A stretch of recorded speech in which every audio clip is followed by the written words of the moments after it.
श्री स्वामी समर्थ. स्वामी कृपा ज्योतिषमध्ये मी भास्कराचार्य मंजुषा जोशी आपलं हार्दिक स्वागत करते. आज आपण मकर राशीच्या जातकांना संपूर्ण डिसेंबर महिना कसा राहणार आहे याबाबत माहिती घेत आहोत.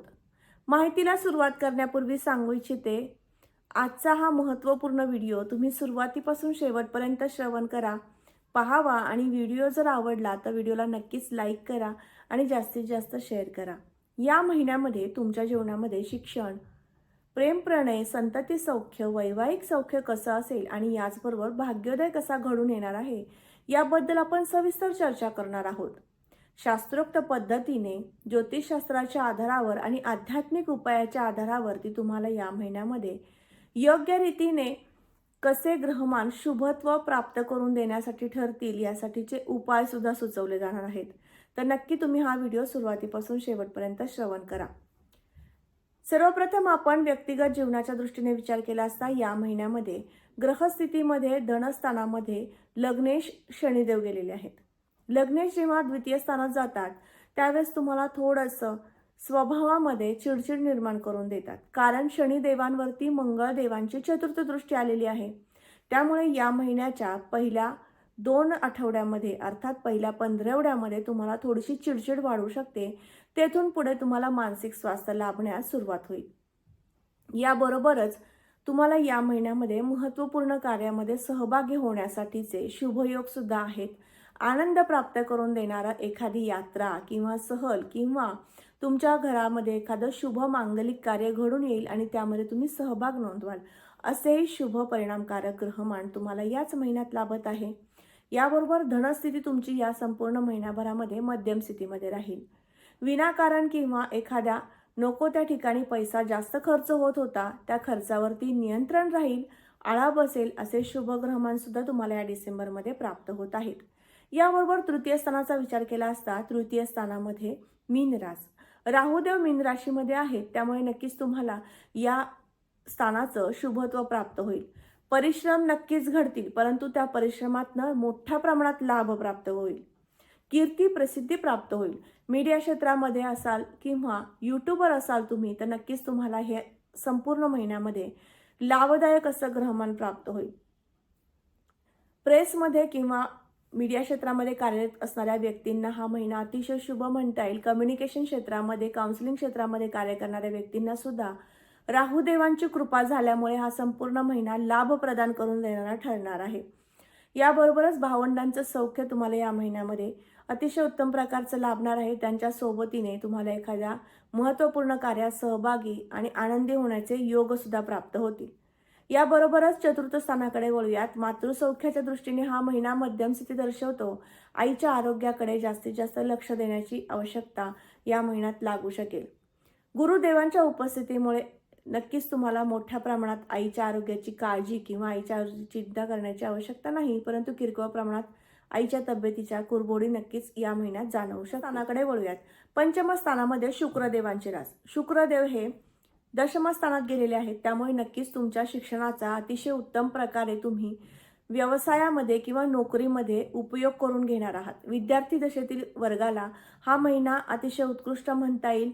कला क्षेत्रामध्ये, खेळामध्ये किंवा एखाद्या गायन वादन या क्षेत्रामध्ये तुम्हाला शिक्षण घ्यायचं असेल तर त्यासाठी तुम्हाला ॲडमिशन करायचं असेल तर नक्कीच तुम्ही या महिन्यात करू शकता. अतिशय शुभ लाभदायक ग्रहमान या संदर्भामध्ये लाभत आहे. खेळासंदर्भात विचार केला असता या महिन्यामध्ये मध्यम स्थिती दर्शवतो, मात्र कला क्षेत्रामधील कुठल्याही प्रकारचं शिक्षण तुम्ही या महिन्यामध्ये घेऊ शकता. याबरोबरच षष्ठ स्थानाकडे वळूया. 6व्या घरावरून आपण रोग आणि हितशत्रूंचा त्रास होईल का या संदर्भातील माहिती घेतो. तो रोगाच्या संदर्भात विचार केला असता या स्थानामध्ये बुधदेवांची रास आणि बुधदेव हे धनु राशीमधनं गोचर करत आहेत. त्यामुळे पावले दुखणं किंवा किरकोळ प्रमाणामध्ये डोकेदुखीचा त्रास उद्भवणं असे काही अशुभ योग संभवतात, पण मोठ्या प्रमाणात आजारपणाच्या तक्रारी जाणवणार नाहीत. त्यामुळे काळजी करायची आवश्यकता नाही. या सौख्या दृष्टीने विचार केला असता या महिन्यामध्ये तुमच्या जोडीदाराची साथ सोबत लाभणार आहे. त्यांच्यासोबत एखाद्या मांगलिक कार्यामध्ये तुम्ही सहभागी सुद्धा होणार आहात, परंतु तुमच्याकडनं जोडीदार जास्त मोठ्या प्रमाणात अपेक्षा सुद्धा या महिन्यात करू शकतो आणि त्या अपेक्षा पूर्ण न झाल्यास चिडचिड सुद्धा व्यक्त करू शकतो. असा संमिश्र पद्धतीचा महिना हा तुम्हाला राहणार आहे. अचानक लाभस्थिती तुमची या महिन्याभरामध्ये अतिशय उत्तम प्रकारची राहणार आहे. या महिन्याच्या 16 तारखेनंतर तुम्हाला एखाद्या महत्त्वपूर्ण कार्यामध्ये यश संपादन होऊ शकतं. 16 तारखेपर्यंत कुठलेही महत्त्वपूर्ण कार्य हाती घेऊ नका. 16 तारखेनंतर त्यामध्ये यश नक्कीच लाभू शकेल. याबरोबरच रविदेवांची कृपा तुमच्यावर होणार आहे. कोर्टासंदर्भातील कामे मार्गी लागण्यासाठी सुद्धा किंवा भागीदारी व्यवसायामध्ये यश प्राप्तीसाठी सुद्धा हा महिना लाभदायक म्हणता येईल. भाग्यस्थानाच्या दृष्टीने विचार केला असता भाग्यस्थानामध्ये बुधदेवांची रास आणि बुधदेव हे धनुराशीमधनं गोचर करत आहेत. त्यामुळे आध्यात्मिक प्रगती करून देणारा, अध्यात्मामध्ये सहभागी होणारा, अध्यात्मामध्ये मन रमवणारा असा हा महिना राहणार आहे. कोणत्याही प्रकारचं आध्यात्मिक कार्य तुमच्याकडनं सिद्धीस जाण्यासाठी हाच तो महिना म्हणता येईल. याबरोबरच भाग्य आणि शुभ संकेत या दृष्टीने विचार केला असता, करिअरच्या दृष्टीने विचार केला असता करिअरची संधी प्राप्त होईल. तुमच्याकडनं स्मार्ट वर्क होणार आहे. कोणतेही काम करताना दिरंगाई होत होती तर ती न होता अगदी तुमच्याकडनं तुमचे 100% देण्याचा प्रयत्न होईल आणि नोकरीमध्ये यश संपादन करून घ्याल. प्रमोशनचे चान्सेस आहेत. सरकारी नोकरीसाठी प्रयत्न करत आहात तर नक्कीच तुम्ही या महिन्यात करू शकता.